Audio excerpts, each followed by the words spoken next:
Just a nurse. That's what Dr. Pierce called her on the day Brooke Sullivan walked through the glass doors of Seattle General in Savannah for the first time. Not by name. Not to her face. But loud enough for the nursing station to hear it, loud enough for the message to land in every corner of the ICU within the hour. They didn't know she'd spent 15 years extracting wounded soldiers from hostile territory under fire. They didn't know her hands had performed field surgery in a bombed-out clinic in Tikrit while rounds pinged off the concrete walls.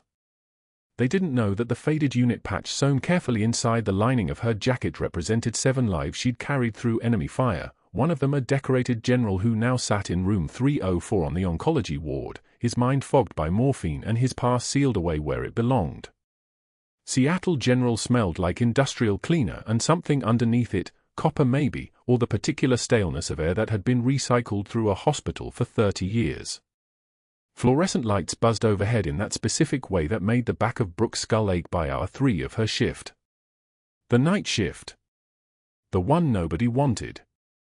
The one that started at 11 in the evening and didn't end until 7 in the morning, when the hospital began to fill up again with the day staff who'd never have to work in this kind of quiet, this kind of darkness broken only by monitor alarms and the occasional code blue that came too late. She moved through the ICU with the kind of efficiency that came from not thinking about it anymore. 12 years of active duty. 3 overseas tours. Her left leg carried a permanent reminder of the last one, a limp that got worse as the shift wore on, more pronounced by hour 6 when her body had spent the full weight of the night on her feet. But she didn't compensate for it. Didn't favor the other leg. That kind of thing drew questions, and questions were something she couldn't afford right now.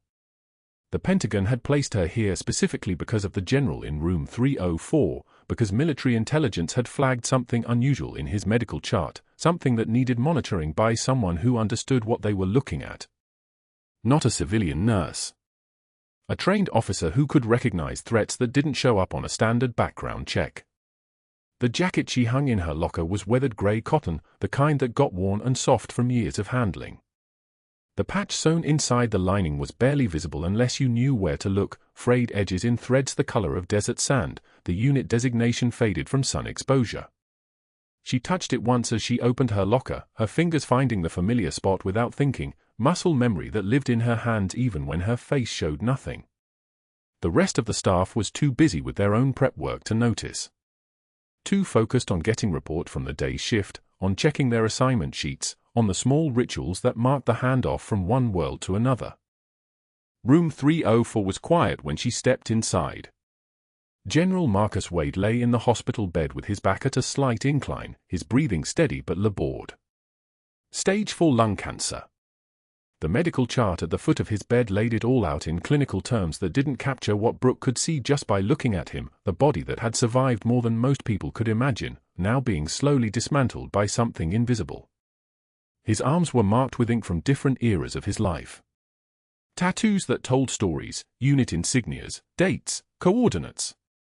On his right forearm, partially faded but still legible if you knew what to look for, was a name. Sullivan. Her last name, in his skin, a souvenir from a classified extraction 15 years ago that he would never be able to talk about, that his medication-fogged mind no longer quite connected to the female captain who'd carried him through enemy fire when his leg had been shattered by shrapnel. He wouldn't recognize her.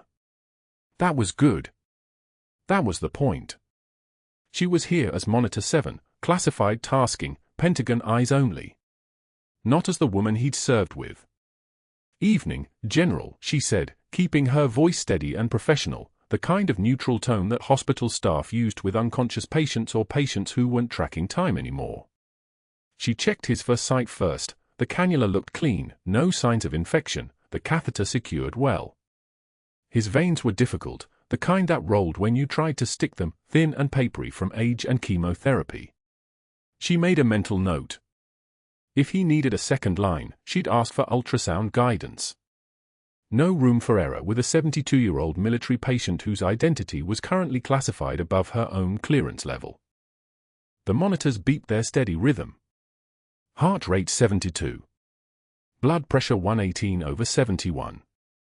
O2 sat 94% on room air. All stable. all within acceptable range for a patient in his condition. She wrote it all down in the medical record, her handwriting precise and small, the kind of penmanship that came from writing medical notes in the dark during sandstorms, where legibility could mean someone else's life or death. She was reaching for his chart when she felt the weight of someone's gaze. Not the curious look of a colleague wondering if she was handling her patient well. This was calculation. This was measurement. She didn't turn to acknowledge it. Didn't break her focus on General Wade's vitals. Just kept her movement steady and economical, the way trained personnel did. Dr. Garrett Pierce stood at the nurse's station 40 feet away, but his eyes followed her movements like he was cataloguing every gesture for later use. His white coat was immaculate, the kind of pristine that came from having other people iron it, from not actually working in patient care where chaos inevitably left its marks. He was tall in the way that tall men learn to weaponize their height, shoulders back, chin up, the kind of posture that was meant to occupy space and make everyone else smaller. His fingers tapped against the patient chart in front of him in a rhythm that suggested he was already thinking about something else, or someone else, or the particular satisfaction of destruction that only certain kinds of people could cultivate and then deploy with precision. Brooke felt the weight of his attention but didn't acknowledge it. She'd learned long ago that showing you noticed the gaze of a predator only invited him to prove his teeth. Instead she moved to the next patient, then the next, checking vitals and 4 sites and medication drips with the kind of mechanical efficiency that made her invisible. Just another nurse on the night shift. Just another undistinguished member of the graveyard crew that most of the hospital pretended didn't exist. The night stretched out. Quiet. The kind of quiet that hospitals had when everyone who was going to die that shift had already died, and everyone who was going to make it through was holding steady. Brooke moved between rooms in a pattern she'd already learned, 12 patients on her assignment, distributed across the ICU in a way that required you to be moving constantly or waiting for something to change. By hour 3, her leg was reminding her of the shrapnel that still lived in the muscle, the pieces that surgery had left behind because removing them would have done more damage than keeping them there.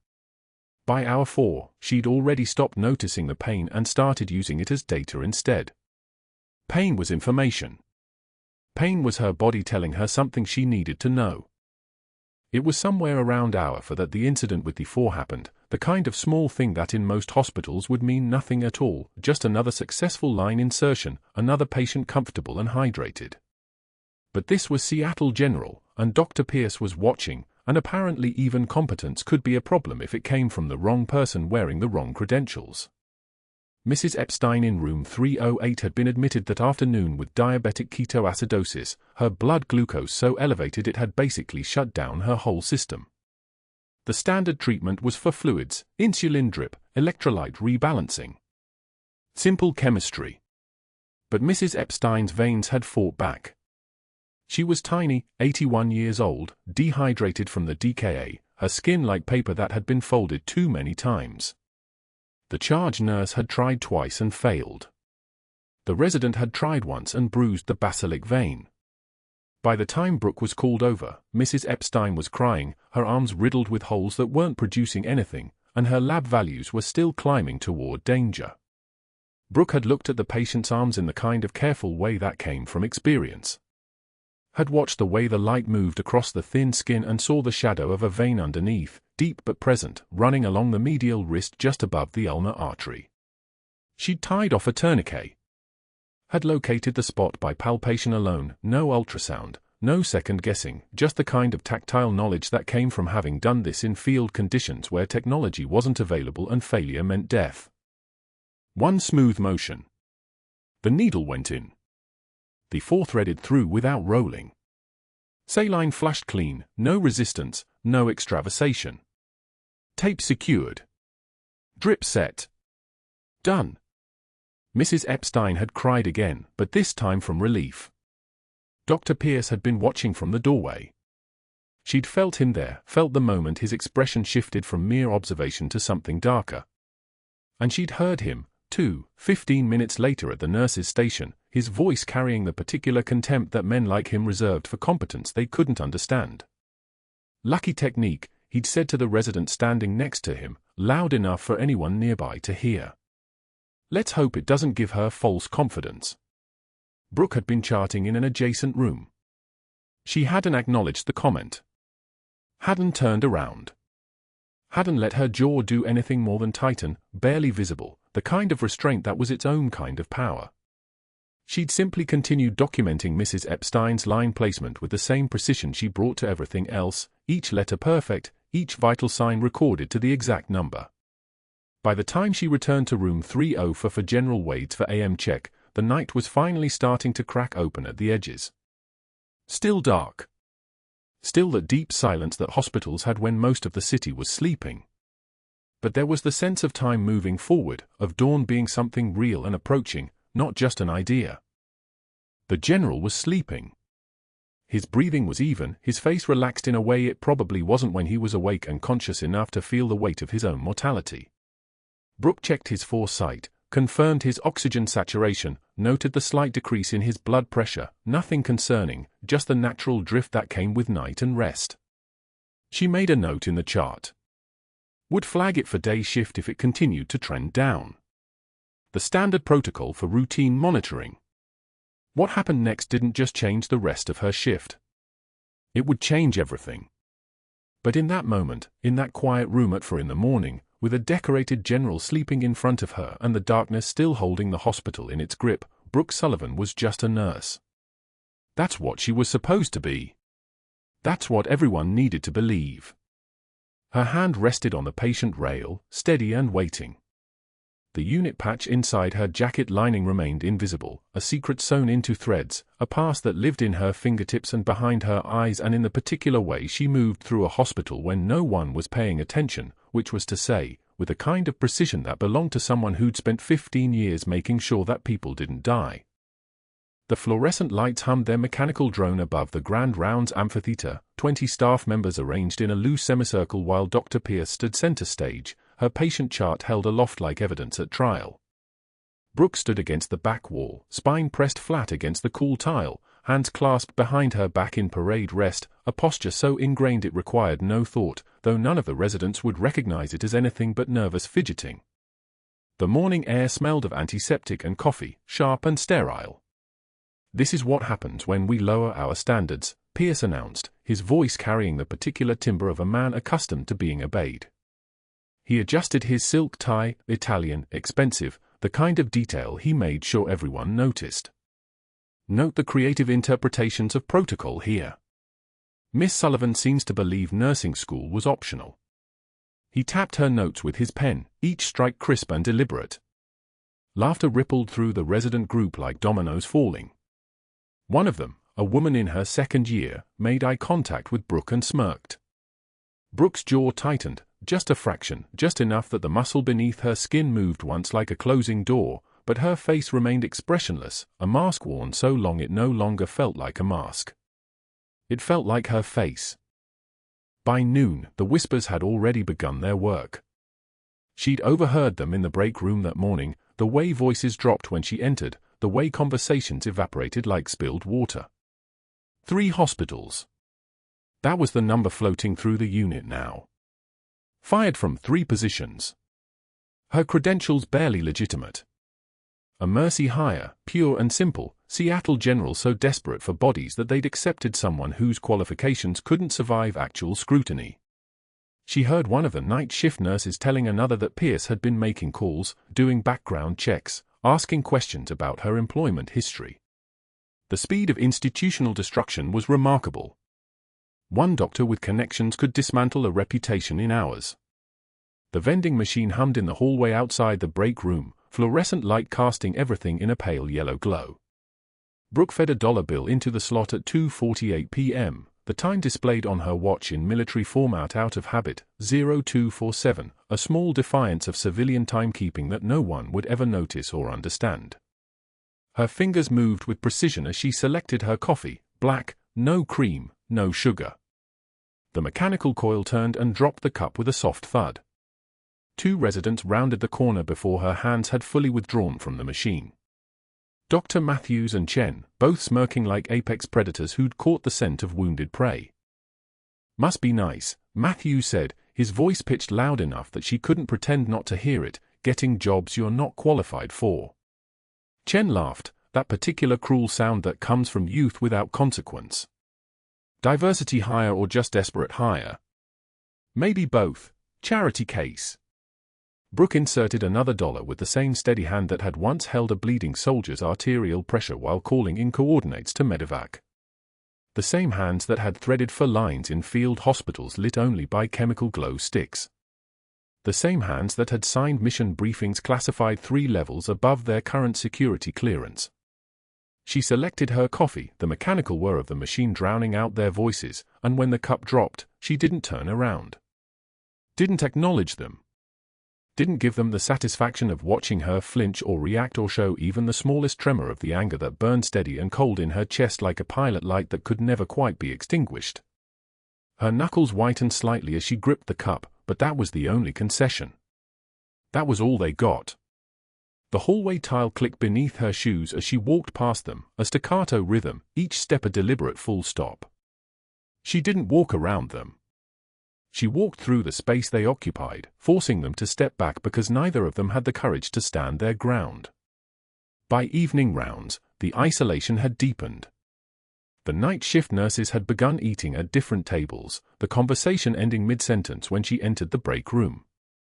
One of them, a younger woman named Sarah who had asked her about for techniques 3 weeks ago, now pretended to text someone when Brooke sat down. She ate a sandwich she didn't taste, staring at the institutional beige wall, the kind of exhausted yellow beige that seemed to absorb light rather than reflect it. Around her, the unit hummed with its evening rhythm, monitors beeping, ventilators whooshing, the distant sound of an ambulance siren, someone laughing at something on a phone. The sounds of a working hospital, of a place where people still trusted each other, where whispers hadn't yet metastasized into institutional isolation. Around 6 p.m., Pierce found her alone in the hallway outside room 312. He moved with the fluid grace of someone who'd never been challenged, clipboard pressed against his chest like armor. His cologne was expensive, the kind that announced itself before he did, bergamot and expensive wood, the scent of someone who believed his presence elevated the spaces around him. "Your patient notes show concerning gaps in basic knowledge, Sullivan," he said, not even bothering with a greeting. His voice was soft, which somehow made it worse than if he'd shouted. Softness was a technique, it made everything sound reasonable, professional, undeniable. "I've recommended additional supervision. For patient safety, of course.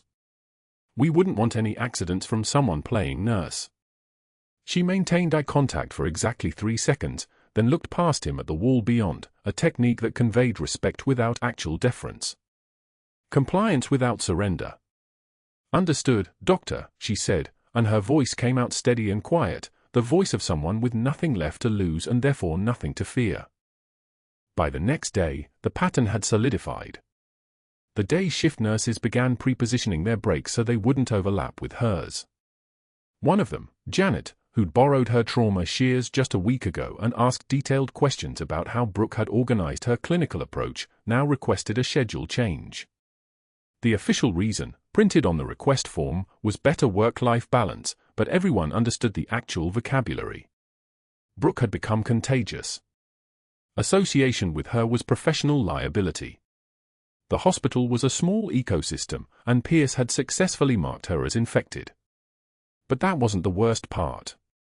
The worst part was what she'd found in room 304. General Wade had been increasingly agitated during morning rounds, pulling at his oxygen line, his medication-fogged mind dredging up fragments that no one else seemed to notice. Extraction point, 3 clicks south. "Sullivan, where's Sullivan?" She documented the agitation in his chart, flagged it for the attending, but Pierce had been the one to respond, and something in the way he'd increased Wade's sedation felt wrong.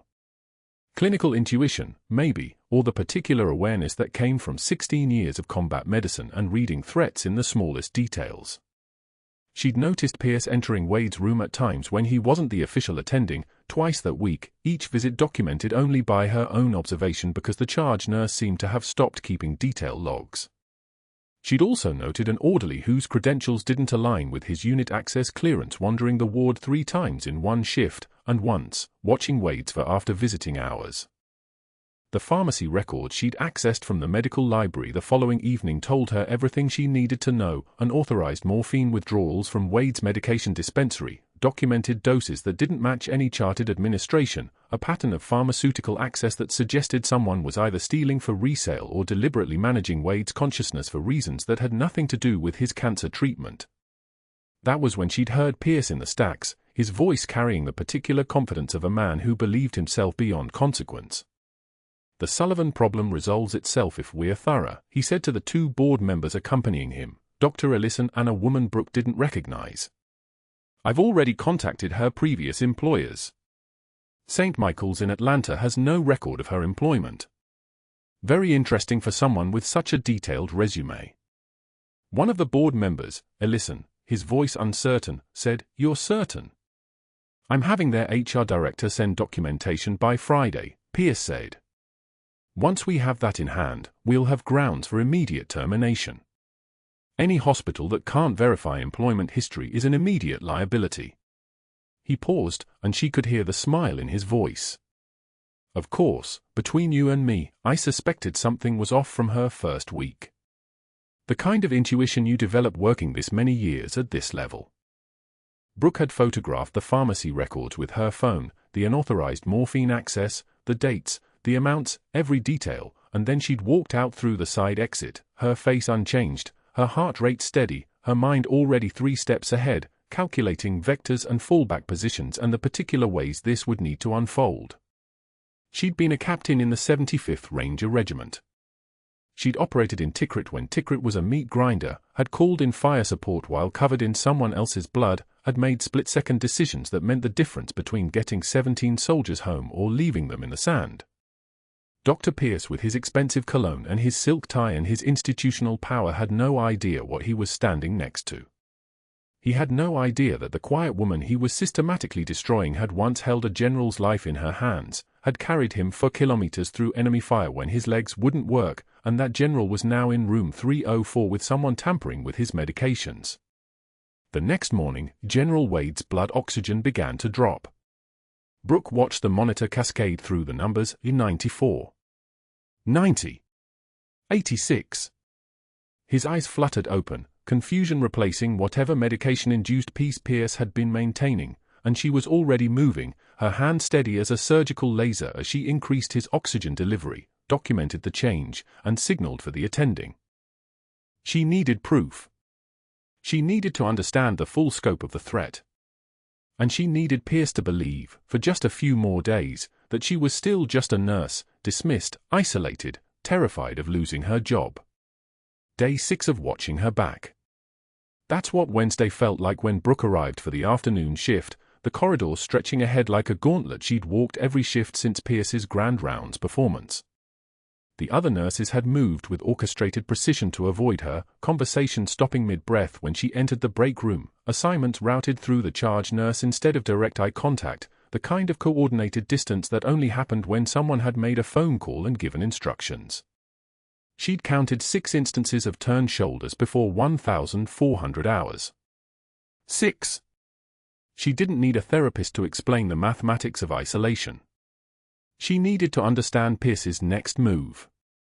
Room 304 held the answer.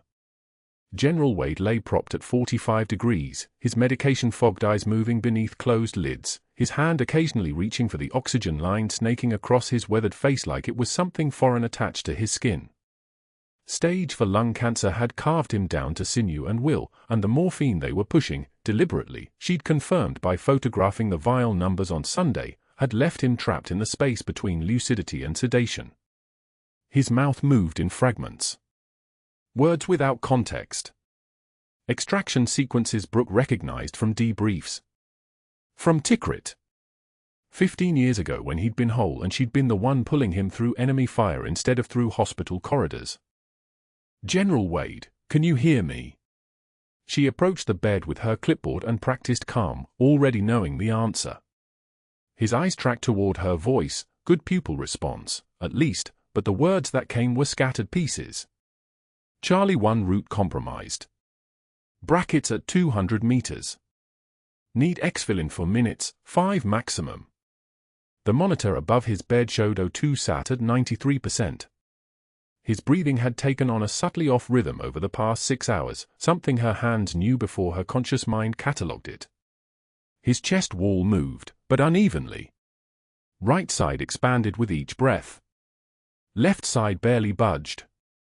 Asymmetric chest movement was either nothing or everything depending on what happened in the next 90 seconds, and right now, watching the way his neck veins were beginning to distend, the way his trachea sat just slightly deviated toward the right, Brooke calculated backward from the clinical picture, tension pneumothorax in development.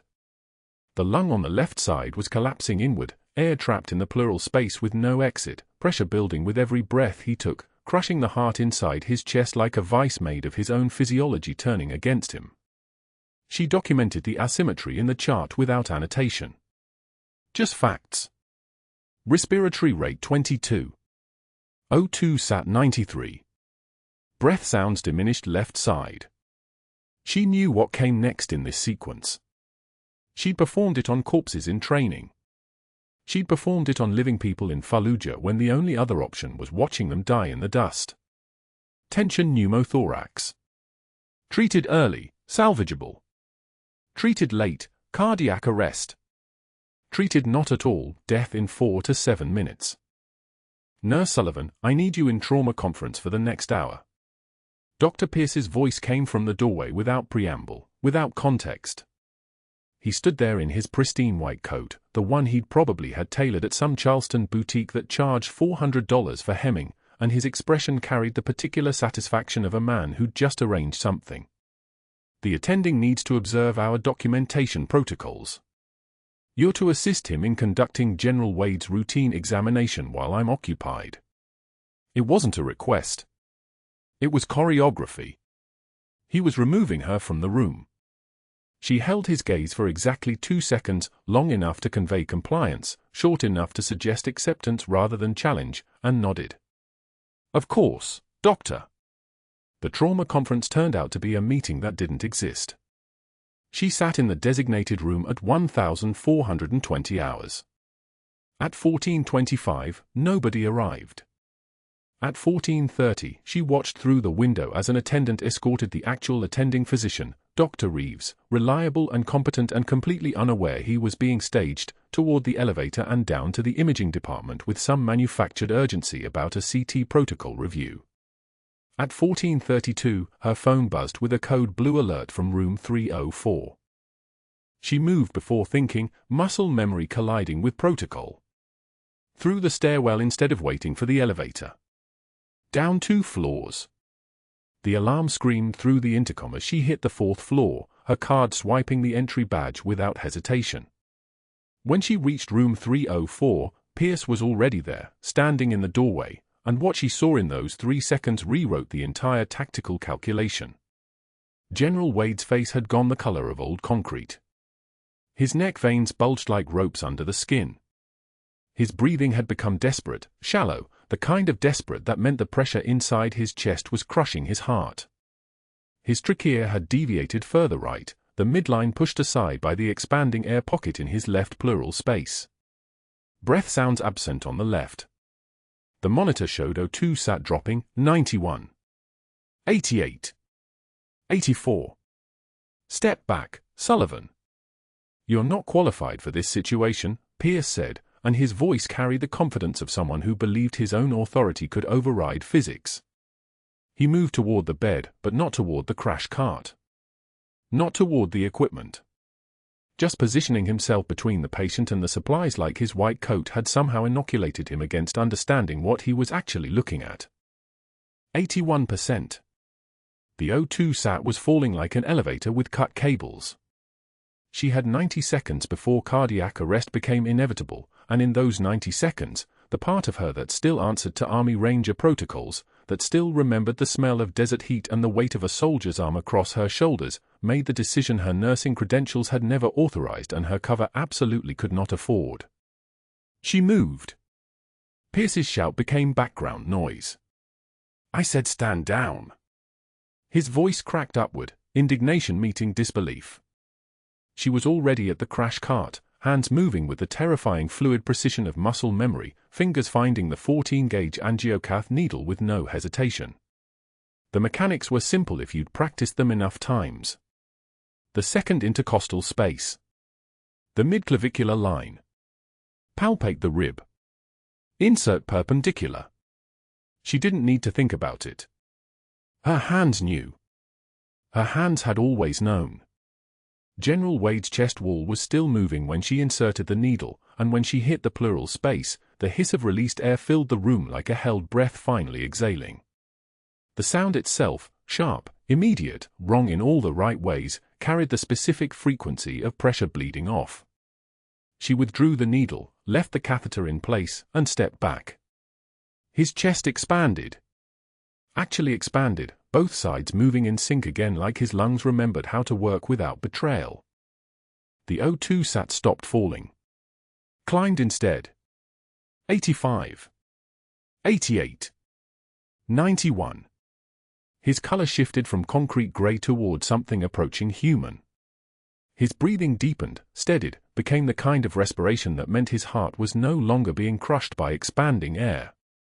Dr. Reeves burst through the door at 14:37, code team behind him, the attending physician's face going through a specific sequence of expressions as he processed what he was seeing, the patient stabilized, the catheter in place, the absolutely unmistakable clinical signature of a needle decompression performed with something approaching professional precision.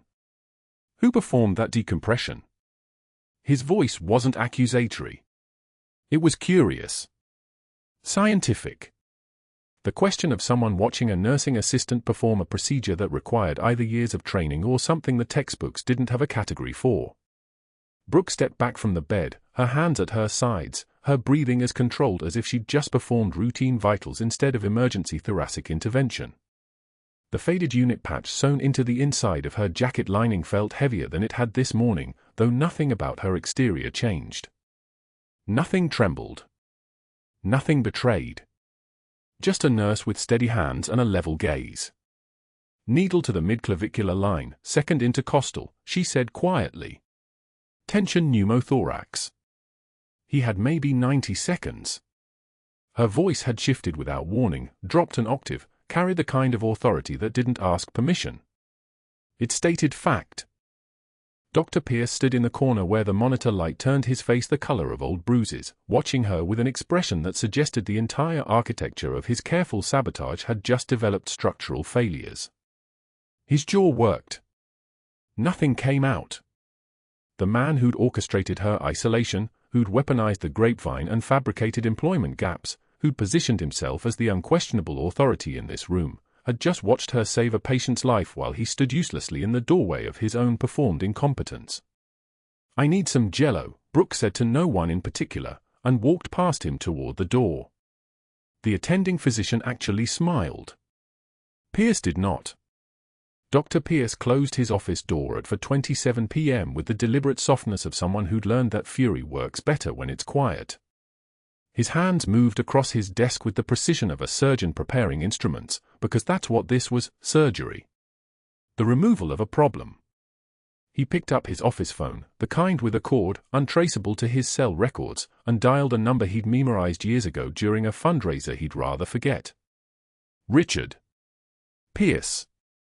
His voice carried the weight of old debts. I need that board favor. The Sullivan situation requires immediate action. Yes, the nurse. No, I can't explain the details over the line, but what I can tell you is that we have a credential fraud situation that needs administrative resolution before it becomes a liability for the hospital. I need you to call the CEO within the hour and recommend immediate suspension pending investigation. He listened to the response, his jaw tightening almost imperceptibly. Thank you. I'll have documentation ready by morning. He hung up. His fingers were already dialing the second number before the line went dead. St. Michael's Hospital HR, this is, he cut through the pleasantry like a scalpel through tissue. This is Dr. Marcus Pierce from Seattle General in Savannah. I need written verification of employment records for a Brooke Sullivan, nursing staff, approximately 5 to 7 years ago. Yes, I'll hold. The hold music played, something classical and corporate. Pierce's eyes fixed on the photograph of himself shaking hands with the hospital's board chairman. I'm here. You have no record? No employment history at all? Excellent. I need that in writing, faxed to my office within the hour. Thank you. 2 down. The third call was the critical one. He waited exactly 60 seconds before dialing the hospital ethics investigation line. This was where the machinery would begin, not with force but with process, that ancient and unstoppable bureaucracy that turns questions into investigations and investigations into terminations. Ethics Office. This is Margaret speaking. Professional. Neutral. Perfect. Margaret, Dr. Pierce. I need to report a serious incident involving potential credential fraud and reckless medical practice. This afternoon, in room 304, a nursing staff member, Brooke Sullivan, performed what constitutes an unauthorized surgical procedure without proper credentials or attending supervision. A tension pneumothorax decompression. She inserted a needle into a patient's chest cavity. He paused, letting that land. I have documentation of her questionable employment history, gaps in her credentials, and I need a full background investigation and credential verification initiated immediately. This is a patient safety and liability issue. The ethics officer's voice shifted into formal mode. Dr. Pierce, we'll need a written incident report. I'm sending it within the hour. But I wanted to alert you directly because time is critical. If her credentials don't verify, she should be suspended pending investigation. He hung up before she could ask follow-up questions. 3 calls. 3 pressure points. 3 dominoes beginning to fall. In the hallway outside his office, Dr. James Patterson, the attending physician who'd watched Brooke perform the decompression with textbook precision, was waiting. His arms were crossed in a way that suggested he wasn't leaving until he'd said what he came to say. That decompression saved the general's life, Marcus. You know that. Pierce emerged from his office with the calm of someone who'd already won. That decompression was performed without proper authorization. A surgical-level procedure conducted by a staff nurse with questionable credentials. In a properly functioning hospital, that would have been flagged immediately. He began walking toward the stairs, forcing Patterson to follow or let him go. I've been documenting this for weeks, James. The gaps in her employment history, the questions about her credentials, the cowboy mentality that leads to unauthorized procedures. This is exactly the kind of liability Seattle General doesn't need. She's one of the best nurses on this floor. Best at what? Flying by the seat of her pants. Pierce's voice remained level, which made it somehow more cutting. And now the hospital has ethics breathing down its neck because of her recklessness. That's on her. By 5:24 p.m., security appeared at the nurse's station on the 4th floor where Brooke was charting end-of-shift notes. The head of hospital security was a man named Garrett, someone she'd joked with about his terrible coffee 3 weeks ago, before the walls had been built between them. He looked like someone who'd been asked to do something uncomfortable and was committed to getting it done quickly. Ms. Sullivan. We need to speak in private. Not a request. The station went quiet in the way that rooms do when something official happens. Other nurses stopped typing. A resident pretended to read something very important on his tablet. In the HR office, there were no accusations. There were no details. There was only the language of administration, the weaponized politeness of human resources, pending investigation, credential verification, immediate administrative leave, surrender your badge and hospital access cards. The empty cardboard box sat on the desk between them like a small coffin. How long? Brooke asked. Her voice was exactly as it always was, steady, professional, the voice of someone reporting vital signs. Until the investigation concludes. Could be weeks. Could be longer. Garrett wouldn't meet her eyes. I need you to collect your personal items from your locker and then I'll walk you out. The locker room was empty when she arrived, which felt deliberate. She moved through it like someone familiar with the choreography of leaving places. The jacket with the faded unit patch sewn inside the lining. The photo she kept in a frame, a younger her in desert boots and digital camo, taken in Tikrit 15 years ago, one of the few things she allowed herself to own. Her lunch containers, returned empty as always. The stethoscope with her name engraved on the diaphragm. Everything fit easily into the box. She'd never accumulated much. The temporary never needed much. The walk through the main lobby happened during visitor hours, which meant maximum witnesses. Families clustered around gift shop displays. A child dropped a balloon and watched it rise toward the ceiling lights. An elderly man held his wife's hand while she clutched a discharge paperwork folder. The coffee cart where Brooke bought her morning coffee, always black, always the same time, was 3 feet to her right, and she deliberately didn't look at it. Other nurses watched from doorways as she passed. She heard the whispers before she'd even reached the elevator, that particular hospital whisper, the kind that carries because people want it to carry. I heard she faked her entire background. My friend said she killed someone at her last hospital. Complete credential fraud apparently. The words fell around her like rain, and she walked through them without flinching, shoulders back, the box balanced against her ribs like a shield. Dr. Pierce stood on the second floor overlooking the main lobby, watching her exit through the sliding glass doors. His arms were crossed. His expression was the expression of someone who'd just performed a surgery successfully, that particular satisfaction that comes from executing a plan with precision. That night, her apartment was exactly as she'd left it, quiet, spare, anonymous. The kind of space that announces to no one anything about the person who lives there. She placed the box on her kitchen counter and began to unpack it with the same methodical care she'd packed it with. The photo she held for a moment, Captain Brooke Sullivan of the 75th Ranger Regiment, eyes forward, posture perfect, a woman who'd carried a general 3 miles through Tikrit heat and enemy fire. She set it face down on the counter. Then came the scrubs. For sets. Each one worn soft from washing. The knees were permanently faded where she knelt beside beds. The collar was stained from 100 patient interactions, soap that didn't quite rinse out, that particular hospital smell, antiseptic and exhaustion and hope layered together. She folded them slowly, not because the folding needed care but because the ritual itself was the point. Each fold was a meditation on the absence of apology. The faded unit patch sewn inside the jacket lining caught the light as she moved.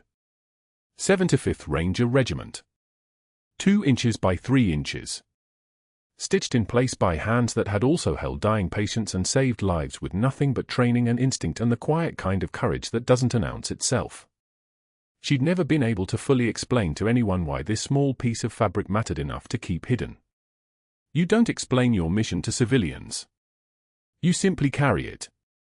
By 9:15 p.m., she had packed the scrubs into a plastic grocery bag with the intentionality of someone placing evidence. She tied the handles carefully, 2 knots, the way you secure something that matters. These would go to the hospital laundry service tomorrow, returned like borrowed books, like something that had never really belonged to her. Because that's what this moment was, the return of borrowed authority. The civilian nurse named Brooke Sullivan had been removed. What remained was something the hospital couldn't categorize or contain, though none of them yet understood it. She sat on her couch in the dark with the plastic bag at her feet and did what she'd learned to do better than anyone. She waited. Captain Brooke Sullivan, Shadow 6, 75th Ranger Regiment, decorated veteran of Tikrit extraction operations, currently on special assignment through the Pentagon's Classified Medical Intelligence Division, had lost her cover and blown her mission in the space of one procedure. The general now knew. The attending physician knew. Within 24 hours, administrative investigations would begin asking questions that would trigger background checks that would eventually find the classified security clearance that would change everything. She didn't regret the needle decompression. Pain was information. And the information her hands had delivered, pressure relief at the second intercostal space, mid-clavicular line, the precise angle that saves lives, was worth any price. Outside her window, Savannah's rain began to fall, hammering the parking lot like applause for something that hadn't happened yet. The routine background check initiated by Seattle General's Ethics Department moved through standard channels like any other, form filed, dates verified, references contacted. Then the system flagged something that stopped the automated process cold. A classified security clearance. Level TSSCI, Pentagon authorization required to access. The hospital's compliance officer stared at the screen for 30 seconds before picking up the phone. By 9 a.m. Friday, a Marine Corps liaison was already en route from Fort Stewart, and he had a warrant. The meeting was called for 11 a.m. Administration, Dr. Pierce, and a single female nurse whose employment file had just become something far more complex than a termination hearing. Nobody knew it yet. Not Pierce. Not the hospital executive team. Not even Brooke, who was in her apartment folding laundry when the Pentagon's notification system activated and a secure phone began to ring, the one she hadn't touched in 6 days, the one that looked like a battered BlackBerry from 2008 and contained the only direct line to Army intelligence she'd ever needed. "Your cover is compromised," the voice said. No greeting. No preamble. Medical ethics investigation triggered a background flag. Pentagon liaison arriving Seattle General 11 a.m.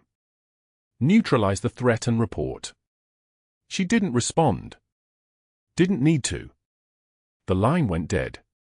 Captain Brooke Sullivan, currently registered at Seattle General as a staff nurse with questionable credentials, was back on active duty in the time it took to hang up a phone.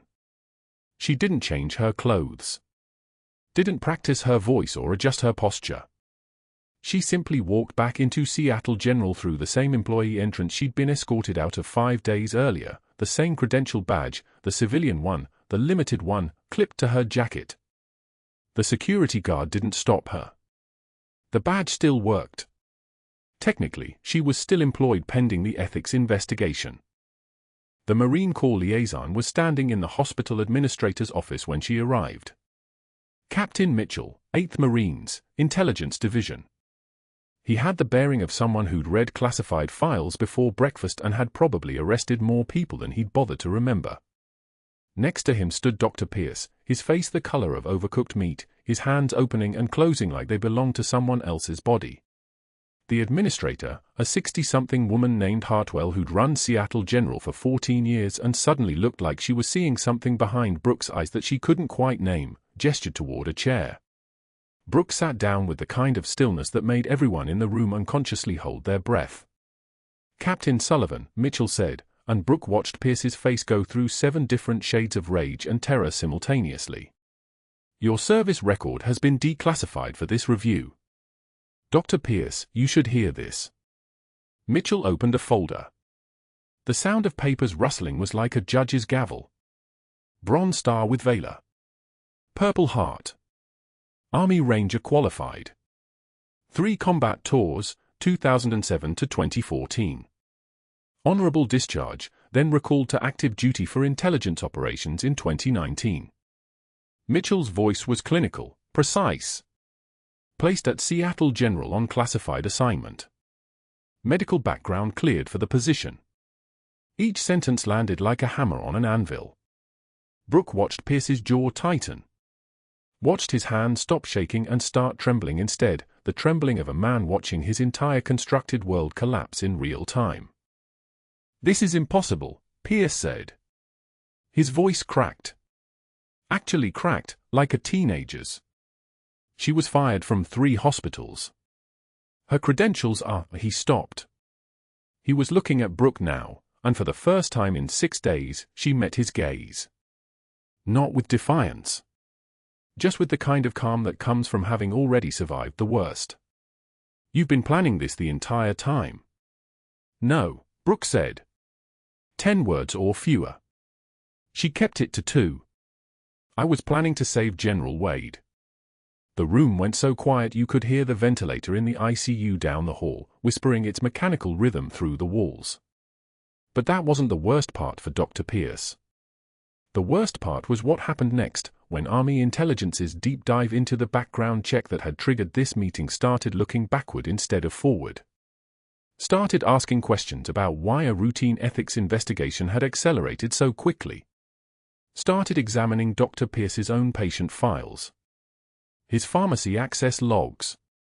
His financial records. The investigation he'd tried to orchestrate against Brooke became a mirror pointed at his own career. 3 days later, federal investigators arrived with a warrant. They found 15 patients with classified military backgrounds, all treated by Pierce in the last 18 months, all showing unusually high sedation levels, all showing gaps in their memory of their hospital stays. They found pharmacy access logs showing unauthorized morphine requisitions during hours Pierce wasn't officially on duty. And in his locked office cabinet, they found the encrypted files, patient notes with classified operational details, names, dates, locations extracted during sedated states. Information he'd been quietly selling to a contact in the Russian Federation's intelligence service for approximately $47,000 over 8 months. The math was simple. Pierce had been a mediocre surgeon for years, his skills declining faster than his ego could accept. Rather than retire gracefully, he discovered a more profitable use for his access: compromised military patients, vulnerable during medical crisis, sedated just enough to loosen their tongues. Sell the information. Maintain the reputation. Nobody would ever know. Until Brooke's photographs of pharmacy records, taken during her mandatory night shifts, documented in a secure chain of custody that would make any federal prosecutor weep, showed a pattern so obvious that a first-year medical student could recognize it. The board met in emergency session Monday morning. The CEO reviewed the evidence with the clarity of a man who understood that national security breaches destroy hospital reputations faster than any single malpractice lawsuit ever could.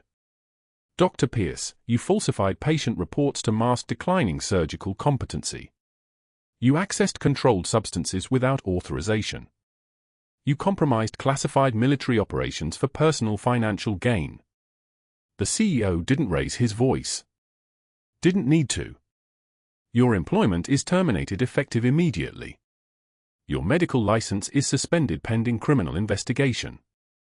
Your hospital privileges are permanently revoked. Pierce tried to activate his network. Called the board member who'd supported him for years. The man didn't answer. Called his lawyer, who reviewed the federal charges and suggested immediate cooperation. Called former colleagues at other hospitals. Their secretaries said they were unavailable. His 20-year career collapsed in 72 hours like a building demolished from the inside out. By Thursday, federal agents were escorting him through the lobby of Seattle General while he carried boxes containing his diplomas, his awards, his carefully curated collection of accomplishments. The nurses he'd terrorized watched from the station.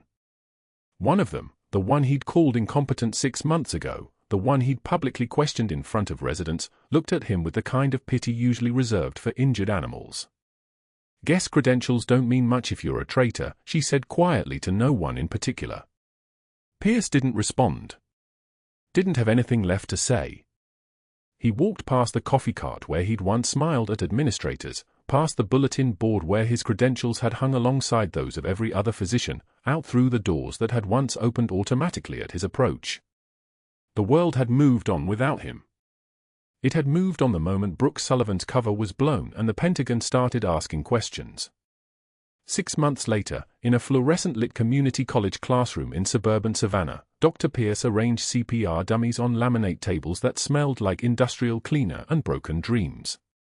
He wore a polo shirt embroidered with the college logo instead of surgical scrubs, carried a laminated instructor badge clipped to his pocket instead of hospital credentials.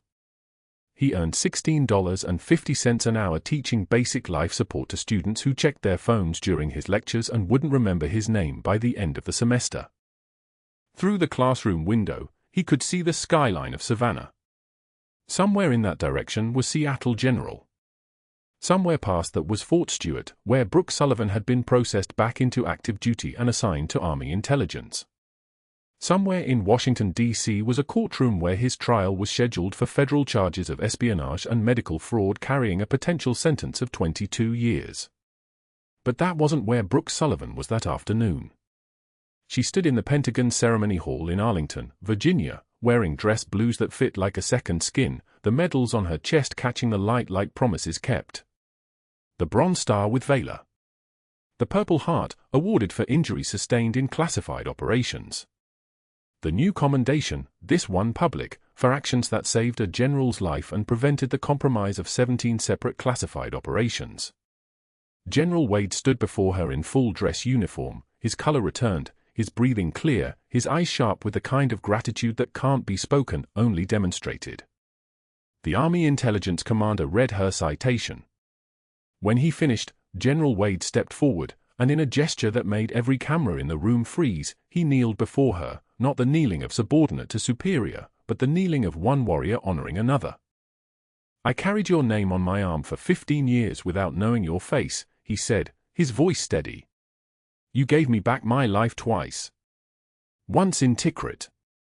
Once in that hospital bed." He presented her with a new commendation while photographers captured the moment. "Thank you, Captain." Later, at the reception, Wade touched the tattoo on his forearm of her name, faded now, the letters worn soft by time. "Never did figure out how you ended up at Seattle General. The Pentagon said classified. Intel said operational. I just know you were there when I needed you most." Brooke smiled. A real smile, the first genuine one in 6 months. "I was always supposed to be there, sir. The mission just took longer than expected." A young Army nurse approached nervously as the ceremony concluded, her accent still sharp with Texas, her insignia fresh. "I heard you were Ranger qualified. I'm trying for the program. Any advice?" Brooke looked at her and saw exactly what she'd been once, hungry, uncertain, carrying a secret that made her stronger than everyone around her knew. The hardest missions aren't always in combat zones. Sometimes they're in hospital corridors, carrying supplies, taking vitals, keeping watch while everyone else thinks you're just a nurse. But the mission is always worth completing. The young nurse nodded, understanding something she couldn't quite articulate yet. Across the city, in that fluorescent-lit classroom in Savannah, Dr. Pierce was explaining chest compressions to a disinterested 22-year-old who wanted to work at urgent care clinics and thought CPR certification was something to check off a box. Pierce's voice had become thin. His hands moved mechanically, demonstrating the correct hand placement on the dummy's sternum, the compression rate, the rescue breaths. Nobody in that classroom had any idea they were looking at a man who'd tried to destroy a captain, a man who'd sold secrets that could have cost soldiers their lives, a man whose career had ended not with honor but with fluorescent lighting and CPR dummies and the kind of anonymity that comes from being completely forgotten. Brooke received her new orders that evening, promotion to major, assignment to Army Intelligence's Medical Oversight Division. A position that would keep her in the field, keep her close to the soldiers and operators who needed protection from threats they couldn't see coming. A position that understood the difference between a nurse and a warrior, between credentials on a wall and competence under pressure. Subscribe to see what happens when the Pentagon comes for your hospital. Like if you've ever been underestimated by someone who didn't know your real value. And comment, would you have saved him or walked away?